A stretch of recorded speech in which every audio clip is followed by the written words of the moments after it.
Shalom, brothers and sisters. Ang ating pag-uusapan ngayon ay the Romans Road to Salvation. So, ano bang ibig sabihin niyan, mga brothers and sisters? Ito ang daan patungo sa kaligtasan, mga brothers and sisters.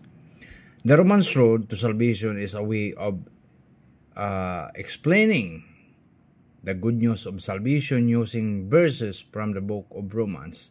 The Romans Road is simple yet powerful method of explaining why we need salvation, how God provided salvation, how we can receive salvation, and what are the result of salvation. So, ang Romans Road, mga brothers and sisters, ito ang pinaka-powerful method na i-explain sa inyo na salvation galing dito sa the book of Romans. The first verse on the Romans Road to Salvation is Romans verse 3, verse 23. Ano bang sinasabi dito? Ang sinasabi dito, for all have sinned and come short for the glory of God. Lahat tayo ay nagkasala at maiksi at hindi aabot sa Diyos dahil sa ating mga kasalanan. Okay? For all have sinned and come short for the glory of God. We have all sinned. We have all done things that are displeasing to God. There is no one who is innocent. Lahat tayo ay nagkasala, mga brothers and sisters, at wala sa atin ang isa na nagpapakita ng mabuti sa Diyos. At wala man isa sa atin ay innocent sa lahat ng mga kasalanan. Dito, sa Romans chapter 3 verse 10 hanggang 18, gives a detailed picture of what sin look like in our lives. So, basahin natin, mga brothers and sisters, no? Ang sinasabi dito, as it is written, there is none righteous, no, not one. So, walang isang mabuti sa atin kahit isa, brothers and sisters. The second scriptures on the Romans Road to Salvation is Romans chapter 6 verse 23. For the wages of sin is death, but the free gift of God is eternal life in Christ Jesus our Lord. Yes. Walang ibang ang makapagbigay sa atin ng salvation kundi ang pag-ibig ng ating Panginoon lamang sa atin, mga brothers and sisters. Ito ay gift o regalo ng Diyos para sa atin na magkaroon ng buhay na walang hanggan sa pamamagitan ni Kristo na ating Panginoon. Teaches about the consequence of sin. For the wages of sin is death, the punishment that we have earned for our sins, death, not just physical death, but eternal death. So, ang ibig sabihin dito, brothers and sisters, ito ay hindi physically na mamatay tayo, kundi internal death. Anong ibig sabihin ng internal death? Ang pagkapunta sa impyerno ng isang tao dahil sa kanyang mga kasalanan, sa ating mga kasalanan, tayo ay pupunta sa impyerno dahil sa ating mga kasalanan kung hindi tayo magbago at mag-repent sa ating mga nagawang kasalanan. Kaya, repent and be saved in the name of the Lord Yeshua HaMashiach Jesus Christ, brothers and sisters. The third verse on the Romans Road to Salvation picks up in the middle of the Romans 6, chapter 6, verse 23. But the gift of God is eternal life. Yes, ang regalo ng Diyos ay buhay na walang hanggan through Jesus Christ our Lord. Okay? In Romans chapter 5 verse 8, but God shows His love for us in that while we are still sinners, Christ died for us. Okay? Dito sa Romans chapter 5 verse 8, sinasabi dito, ang Diyos ay nagpapakita ng pagmamahal sa atin. Samantalang tayo ay makasalanan, si Jesucristo ay namatay para sa atin. Declares that Jesus Christ is died for us, but God demonstration His own love toward us in that while we are still sinners, Christ died for us. Namatay ang Panginoon dahil sa pag-ibig ng Diyos, inalin niya si Jesucristo.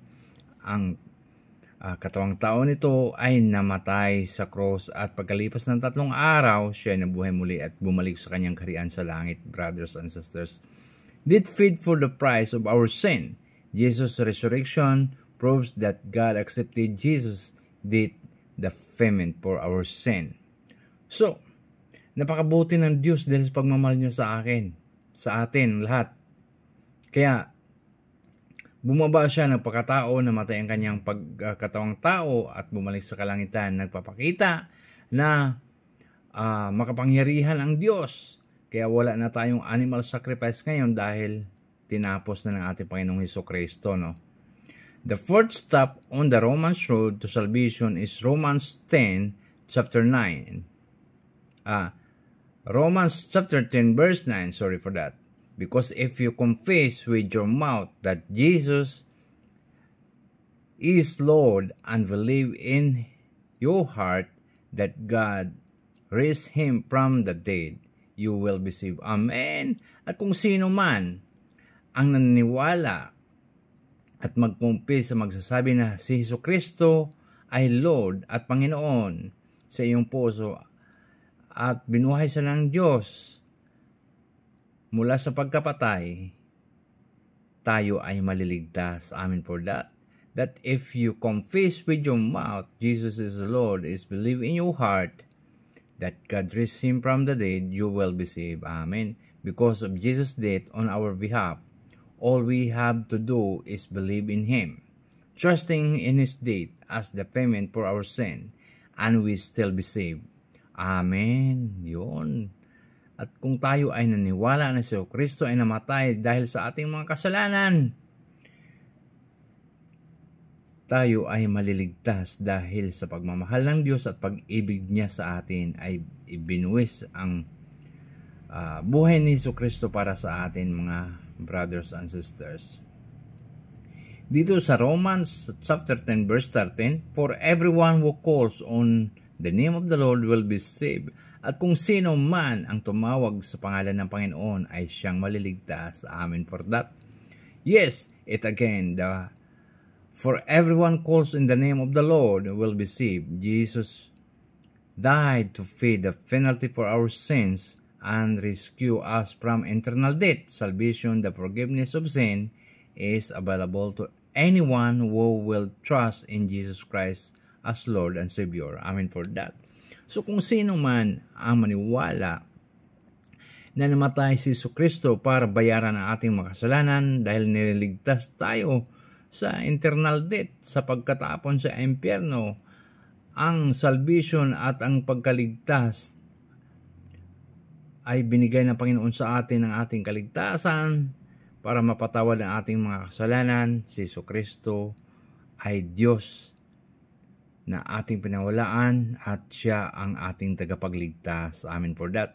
The final aspect of the Romans road to salvation is the result of salvation. Romans 5 chapter 1. Ano po sinasabi dito?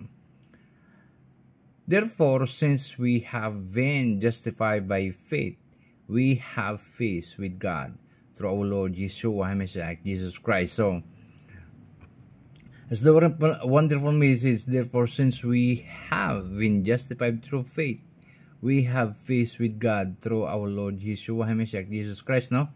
Through Jesus Christ, we can have a relationship of peace with God. Amen for that. In Romans chapter 8, verse 1, there is therefore now the condemnation for those who are in Christ Jesus. Okay? Therefore, there is now the condemnation for Jesus Christ because of Jesus' deed on our behalf. We will never be condemned for our sin. Dahil sa pagkamatay ng Panginoon para sa atin, ay hindi na tayo makikondemn o magkaroon ng kasalanan dahil binayaran na ng ating Panginoong Hesukristo. At kung sino man ang maniwala at sumunod sa Kanya ay siyang maliligtas at lumayo sa mga gawaing makamundo at makasalanang gawain dito sa sanlibutan. Alam nyo na kung anong pinakamasamang gawain dito sa sanlibutan: pagsisinungaling, pagnanakaw, pagpatay, pangkukulam, panghuhula. Lahat ng yan ay ayaw ng Diyos. Kaya iwasan nyo na yan, mga brothers and sisters. Because of Jesus' death on the cross, we are saved. No? Dahil sa pag-ibig niya sa atin, ay tinubos niya tayo sa ating pagkakasala, sa ating pagkakamali dito sa sanlibutan. Because we are not perfect, tayo ay makasalanan. We have this precious promise of God from Romans 8, chapter 8, verse 38 to 39. May pangako ang Diyos sa atin, no? Ito yung pinaka-precious promises from God para sa atin. For I am sure that neither death, nor life, nor